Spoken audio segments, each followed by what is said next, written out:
ಇವತ್ತು ನಾನು ಆಗಾಗ ಒಂದು ಮಾತು ಹೇಳ್ತಾ ಇರ್ತೀನಿ, ಮನುಷ್ಯನ ಹುಟ್ಟು ಆಕಸ್ಮಿಕವಾದದ್ದು, ಸಾವು ಅನಿವಾರ್ಯ, ಜನನ ಉಚಿತ, ಮರಣ ಖಚಿತ ಅಂತ. ಈ ಹುಟ್ಟು ಸಾವಿನ ಮಧ್ಯದಲ್ಲಿ ನಾವು ಏನು ಮಾಡ್ತೀವಿ ಅಂತ ಬಹಳ ಮುಖ್ಯ. ಹಂಗೆ ವೆಂಕಟೇಶ್ ಅವ್ರು ಹೇಳಿದ್ರು, ನೋಡಯ್ಯ ನಾನು ಇಷ್ಟು ಜನ ನನ್ನ ಬೆಳೆಸಿದ್ದಾರೆ, ನಾನು ಒಂದು ದೊಡ್ಡ ಕೊಡುಗೆ ಕೊಡಬೇಕು ಅಂತೇಳಿ 2 ಕೋಟಿ ರೂಪಾಯಿ ವೆಚ್ಚದ ಈ ಭೂಮಿಯನ್ನ ಖರೀದಿ ಮಾಡಿ ಈ ತಾಲೂಕಿನ ಮಹಾಜನತೆಗೆ ಕೊಟ್ಟಿದ್ದಾರೆ ಅನ್ನೋದು ನನಗೆ ಹೇಳಲಿಕ್ಕೆ ಬಹಳ ಸಂತೋಷ ಆಗ್ತದೆ. ನಾವು ಸರ್ಕಾರದ ವತಿಯಿಂದನೂ ಸಹಾಯ ಮಾಡ್ತೀವಿ, ಅದು ಬೇರೆ ವಿಚಾರ. ಆದರೆ ನಾನು ಕೂಡ ಅವರ ಕೋರಿಕೆ ಮೇಲೆ 1 ಕೋಟಿ ರೂಪಾಯಿ ಹಣವನ್ನ ಈ ತಾಲೂಕಿಗೆ ಕೊಡುವಂತ ತೀರ್ಮಾನವನ್ನ ಮಾಡಿದ್ದೇನೆ ಅನ್ನೋ ಮಾತನ್ನ ಹೇಳಲಿಕ್ಕೆ ನನಗೆ ಬಹಳ ಸಂತೋಷ ಆಗ್ತದೆ. ಇವತ್ತು ಈಗಾಗಲೇ ಮಾತಾಡ್ಬೇಕಾದ್ರೆ ವೆಂಕಟೇಶ್ ಅವರು ಹೇಳಿದ್ರು, ರೈತರಿಗೆ ವಿದ್ಯುತ್ ಶಕ್ತಿ ವಿಚಾರದಲ್ಲಿ 220 ಒಂದೊಂದು ಇಡೀ ರಾಜ್ಯದಲ್ಲಿ ಇವತ್ತು ನಾವು 20 ಸುಮಾರು 7 ಅವರ್ ಪಂಪ್ ನೀರನ್ನ ನಾವು ಕೊಡ್ತಾ ಇದ್ದೇವೆ. 20,000 ಕೋಟಿ ರೂಪಾಯಿ ಪಂಪ್ ಸೆಟ್ಗೆ ಉಚಿತವಾಗಿ ನಾವು ನೀರನ್ನ ಕೊಡ್ತಾ ಇದ್ದೇವೆ. ಅದನ್ನು ಕಡಿಮೆ ಮಾಡಬೇಕು ಅಂತೇಳಿ ನನ್ನ ಕಾಲದಲ್ಲಿ ಒಂದು ಹೊಸ ಸ್ಕೀಮನ್ನು ತೆಗೆದುಕೊಂಡು ಬಂದೆ, ಪಂಪ್ ಸೆಟ್ಟು, ಇದನ್ನ ಸೋಲಾರ್ ಪಂಪ್ ಸೆಟ್ಟು.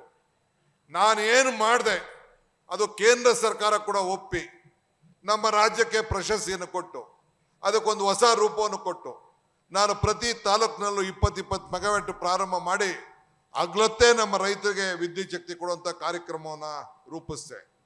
ಇವತ್ತು ಆ ಪ್ರಕಾರ ವೆಂಕಟೇಶ್ ಅವರ ಬೇಡಿಕೆ ಮೇಲೆಗೆ ಈಗಾಗಲೇ ಈ ತಾಲೂಕಿನಲ್ಲಿ ಈಗ 42 ಮೆಗಾವ್ಯಾಟು, ಇನ್ನೊಂದು ಕಡೆ 21 ಮೆಗಾವ್ಯಾಟು, ಒಟ್ಟು 63 ಮೆಗಾವ್ಯಾಟು ಇವತ್ತು 3 ಜಾಗದಲ್ಲಿ ಸೋಲಾರನ್ನು ಅಳವಡಿಸಿ ನಮ್ಮ ರೈತರಿಗೆ ಅಗ್ಲತ್ತೇ ವಿದ್ಯುತ್ ಶಕ್ತಿಯನ್ನು ಕೊಡಬೇಕು ಅಂತೇಳಿ ವೆಂಕಟೇಶ್ ಅವರು ಇವತ್ತು ಈ ಕಾರ್ಯಕ್ರಮವನ್ನು ಪ್ರಾರಂಭವನ್ನು ಮಾಡಿಸ್ತಾ ಇದ್ದಾರೆ.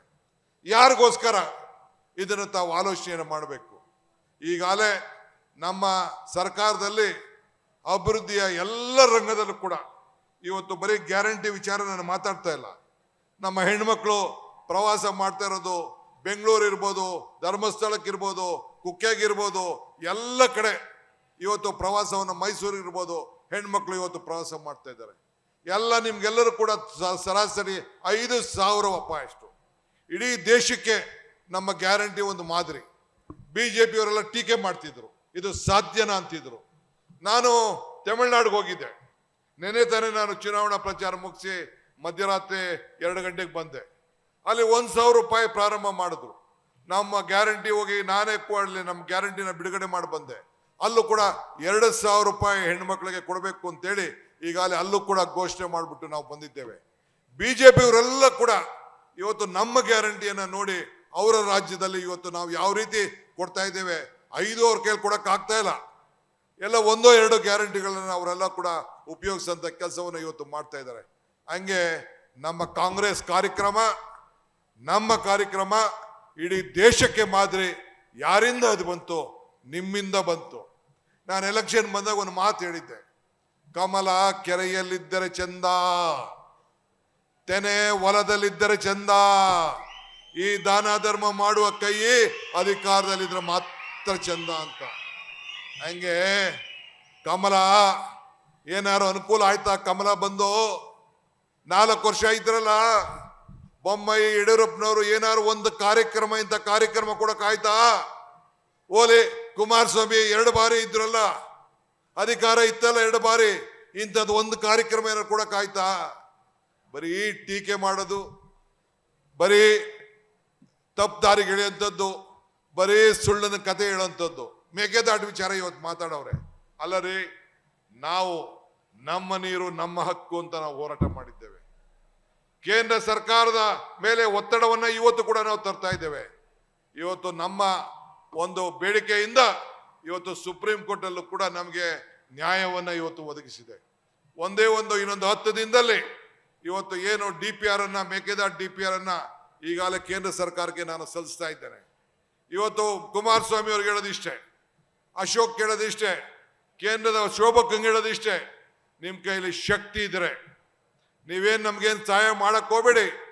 ಕಾನೂನು ಚೌಕಟ್ಟಿನಲ್ಲಿ ಸುಪ್ರೀಂ ಕೋರ್ಟ್ ಏನು ಮಾರ್ಗದರ್ಶನ ಕೊಟ್ಟಿದೆ ಆ ನಿರ್ದೇಶನದಲ್ಲದೆ ಅನುಷ್ಠಾನ ಕೊಡುವಂತ ಕೆಲಸವನ್ನು ನೀವು ಮಾಡಬೇಕು ಅಂತ ಹೇಳಿ ನಾನು ಒತ್ತಾಯವನ್ನು ನಾನು ಮಾಡ್ತೇನೆ. ಈಗಾಗಲೇ ಅದಕ್ಕೆ ಪರಿಹಾರವಾದಂಥ ಅರಣ್ಯ ಭೂಮಿಗೆ ಜಮೀನನ್ನು ಒದಗಿಸ್ಕೊಡುವಂಥ ಕಾರ್ಯಕ್ರಮ DPR ತಯಾರು ಮಾಡುವಂಥದ್ದು ಎಲ್ಲ ಕೂಡ ನಾವು ಈಗಾಗಲೇ ಸಿದ್ಧತೆಯನ್ನು ನಾವು ಮಾಡ್ಕೊಂಡು ನಾವು ಬಂದಿದ್ದೇವೆ. ಆದ್ರಿಂದ ಈ ಭಾಗದ ರೈತರಿಗೆ ನಮ್ಮ ಕಾವೇರಿ ಕಣಿವೆ ಯೋಜನೆ ಅಡಿಯಲ್ಲಿ ಇವತ್ತು ಕೃಷ್ಣ ಯೋಜನೆ ಅಡಿಯಲ್ಲೂ ಕೂಡ ಇವತ್ತು ನಾವು ತೆಗೆದುಕೊಂಡಂತ ಒಂದು ಐತಿಹಾಸಿಕವಾದಂಥ ತೀರ್ಮಾನ. ಮುಳುಗಡೆ ಕಾರ್ಯಕ್ರಮ 40 ಲಕ್ಷ, 35 ಲಕ್ಷ, 30 ಲಕ್ಷ ರೂಪಾಯಿ ಎಲ್ಲ ರೈತರಿಗೂ ಕೂಡ ಪರಿಹಾರ ಕೊಡುವಂಥ ಕಾರ್ಯಕ್ರಮ, ಕನ್ಸೆಂಟ್ ಅಕ್ವಿಷನ್ ಮಾಡುವಂಥ ಕಾರ್ಯಕ್ರಮವನ್ನು ಕೂಡ ಇವತ್ತು ನಾವು ತೆಗೆದುಕೊಂಡಿದ್ದೇವೆ. ಕೇಂದ್ರ ಸರ್ಕಾರ ಯಾವುದಕ್ಕೂ ಮಾಡಲಿಲ್ಲ. ಇವತ್ತು ನಮ್ಮ ಅಪ್ಪರ್ ಭದ್ರಾ ಯೋಜನೆಗೆ 5,300 ಕೋಟಿ ರೂಪಾಯಿ ಕೊಡ್ತೀವಿ ಅಂತ ಹೇಳಿದ್ರು. ಅದನ್ನು ಕೂಡ ಇವತ್ತು ಕೊಡಕ್ಕಾಗ್ಲಿಲ್ಲ. ಹಿಂಗೆ ಕೊಟ್ಟ ಮಾತನ್ನು ಕೂಡ ಇವತ್ತು ಅವ್ರ ಕೈಲಿ ಉಳಿಸ್ಕೊಳಕ್ಕಾಗ್ಲಿಲ್ಲ. ಬಂಧುಗಳೇ, ತಮ್ಗೆ ಹೇಳೋದು ಇಷ್ಟೇ, ಇವತ್ತು ಪರಿಹಾರ ಪಟ್ಟಣದಲ್ಲಿ ಇವತ್ತು ಅನೇಕ ಯೋಜನೆಗಳನ್ನ ಇವತ್ತು ನಾವು ತೆಗೆದುಕೊಂಡಿದ್ದೇವೆ. ಇವತ್ತು ಇಷ್ಟು ಶ್ರಮ ನಮ್ಮ ವೆಂಕಟೇಶ್ ಅವರು ವಹಿಸ್ತಾ ಇದ್ದಾರೆ ಅಂದ್ರೆ ಅಷ್ಟು ಸುಲಭ ಅಲ್ಲ. ಇವತ್ತು ದೇವಸ್ಥಾನ ನಿಮ್ಮ ಗ್ರಾಮ ದೇವತೆ, ಯಾವ ಊರಿಗೋದ್ರು ಕೂಡ ನಾವು ಗ್ರಾಮ ದೇವತೆಯನ್ನು ನೆನೆಸ್ಕೊಳ್ತೇವೆ. ನಮ್ಮ ರಾಜ್ಯದ ಗ್ರಾಮ ದೇವತೆ ಚಾಮುಂಡಿ, ನಿಮ್ಮ ಗ್ರಾಮ ದೇವತೆ ನಮ್ಮ ಹೆಣ್ಣು ದೇವತೆ. ಇದಕ್ಕೆ ಒಂದು ಹೊಸ ರೂಪ ಕಟ್ಟಬೇಕು ಅಂತೇಳಿ ಇವತ್ತು ಈಗಾಗಲೇ ವೆಂಕಟೇಶ್ ಅವರು ಸಂಕಲ್ಪ ಮಾಡಿ ನಿಮ್ಮೆಲ್ಲರ ಸಹಕಾರ ಕೂಡ ಬೀಳ್ತಾ ಇದ್ದಾರೆ. ಉಳಿ ಪೆಟ್ಟು ಬೀಳದೆ ಯಾವ ಶಿಲೆ ಕೂಡ ಆಗ್ಲಿಕ್ಕೆ ಸಾಧ್ಯ ಇಲ್ಲ.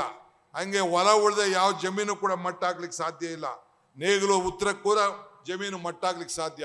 ಹಂಗೆ ಬಹಳ ಶ್ರಮದಿಂದ ಇವತ್ತು ಅವರು ಹೋರಾಟವನ್ನು ಮಾಡಿಕೊಂಡು ನಿಮ್ಮ ಸೇವೆಯನ್ನ ಪ್ರಮಾಣಕ್ಕೆ ಮಾಡಿಕೊಂಡು ಬರ್ತಾ ಇದ್ದಾರೆ. ಇವತ್ತು ಏನು ಮಾತನ್ನ ನಿಮಗೆ ಕೊಟ್ಟಿದ್ದಾರೆ, ಚುನಾವಣಾ ಸಂದರ್ಭ ಇರ್ಬೋದು, ಚುನಾವಣಾ ಆದ್ಮೇಲೆ ಇರ್ಬೋದು, ಏನು ವೆಂಕಟೇಶ್ ಅವರು ಮಾತು ಕೊಟ್ಟಿದ್ದಾರೆ ಆ ಮಾತನ್ನೆಲ್ಲ ಅಕ್ಷರಸ ಉಳಿಸ್ಕೊಂಡು ನಿಮ್ಮ ತಾಲೂಕಿನ ಅಭಿವೃದ್ಧಿಗೆ, ರೈತರ ಬದುಕಿಗೆ ಒಂದು ಹೊಸ ರೂಪವನ್ನೇ ಇವತ್ತು ಈ ಕಳೆದ 3 ವರ್ಷದಲ್ಲಿ ಕೊಟ್ಟಿರೋದು ಬಹಳ ಸಂತೋಷ. ನಾನು ಇನ್ನೊಂದು ಮಾತು ಯಾವಾಗಲೂ ಹೇಳ್ತಾ ಇರ್ತೀನಿ, ದೇವರು ವರನೂ ಕೊಡುವುದಿಲ್ಲ, ಶಾಪನೂ ಕೊಡುವುದಿಲ್ಲ, ಅವಕಾಶ ಮಾತ್ರ ಕೊಡ್ತಾನೆ ಅಂತ. ಅಂದ್ರೆ ಅವ್ರಿಗೆ ಕೊಟ್ಟಂತ ಅವಕಾಶದಲ್ಲಿ ನಿಮ್ಮ ಸೇವೆಯನ್ನ ಪ್ರಾಮಾಣಿಕವಾಗಿ ನಡ್ಸ್ಕೊಂಡು ಬರುವಂತ ಕೆಲಸವನ್ನ ಮಾಡ್ಕೊಂಡು ಬರ್ತಾ ಇದ್ದಾರೆ. ಅದಕ್ಕೆ ನಿಮ್ಮ ಬೆಂಬಲ, ಪ್ರೋತ್ಸಾಹ ಯಾವಾಗಲೂ ಕೂಡ ವೆಂಕಟೇಶ್ ಜೊತೆ ಇರಬೇಕು. ಇವತ್ತು ನಾನು, ನಮ್ಮ ಕೃಷ್ಣ ಬೈರೇಗೌಡರು, ನಮ್ಮ ಚಲುವರಾಯ ಸ್ವಾಮಿ ಅವರು, ಮಹದೇವಪ್ಪನವರು, ಮುಖ್ಯಮಂತ್ರಿಗಳು, ಸತೀಶ್ ಅವರು ಯಾಕೆ ಬಂದಿದ್ದೀವಿ? ನಿಮ್ಮ ಜೈಕಾರಕ್ಕೆ ಬರಲಿಲ್ಲ. ವೆಂಕಟೇಶ್ ಜೊತೆಯಲ್ಲಿ, ನಿಮ್ಮ ಜೊತೆಯಲ್ಲಿ ಇದ್ದೇವೆ, ಈ ತಾಲೂಕಿನ ಅಭಿವೃದ್ಧಿಗೆ ನಾವು ಇದ್ದೇವೆ ಅಂತ ಹೇಳಲಿಕ್ಕೋಸ್ಕರ ಇವತ್ತು ನಾವು ಬಂದಿದ್ದೇವೆ. ಹಂಗೆ ಮರಕ್ಕೆ ಬೇರೆ ಎಷ್ಟು ಮುಖ್ಯನೋ ಮನುಷ್ಯನಿಗೆ ನಂಬಿಕೆ ಕೂಡ ಮುಖ್ಯ. ಹಂಗೆ ನೀವೆಲ್ಲ ಕೂಡ ಅವರ ಮುಖಂಡತ್ವದಲ್ಲಿ, ನಾಯಕತ್ವದಲ್ಲಿ ತಾವೆಲ್ಲ ಕೆಲಸ ತಾವು ಮಾಡ್ಕೊಂಡು ಬರ್ತಾ ಇದ್ದೀರಿ. ಬಹಳ ಜನ ಇದ್ರು, ಹಾಲು ಕರೆಯೋಕ್ಕೆ ಟೈಮ್ ಆಯ್ತು ಅಂತ ಹೆಣ್ಮಕ್ಳು ಹೋದ್ರು ಅಂತ ಹೇಳಿ ತಿಳಿದು ನನಗೆ ಬಹಳ ನೋವಾಯ್ತು. ಆದ್ರೂ ಚಿಂತೆ ಇಲ್ಲ, ನೀವೆಲ್ಲ ಇಷ್ಟು ದೊಡ್ಡ ಸಂಖ್ಯೆಯಲ್ಲಿ ಕಾಯ್ಕೊಂಡು ಈ ಕಾರ್ಯಕ್ರಮವನ್ನು ಯಶಸ್ವಿ ಮಾಡಿದ್ದೀರಿ. ನಮ್ಮ ಸರ್ಕಾರ ನಿಮ್ಮ ಜೊತೆ ಇದೆ. 28ಕ್ಕೆ ಮತ್ತೆ ನಿಮ್ದೇ ಸರ್ಕಾರ, ಕಾಂಗ್ರೆಸ್ ಸರ್ಕಾರ, ಚಿಂತೆ ಮಾಡೋದು ಬೇಡ ಅನ್ನೋ ಮಾತನ್ನು ಹೇಳಿ ನನ್ನ ಮಾತನ್ನು ಮುಗಿಸ್ತೇನೆ. ಜೈ ಹಿಂದ್, ಜೈ ಕರ್ನಾಟಕ ಮಾತೆ.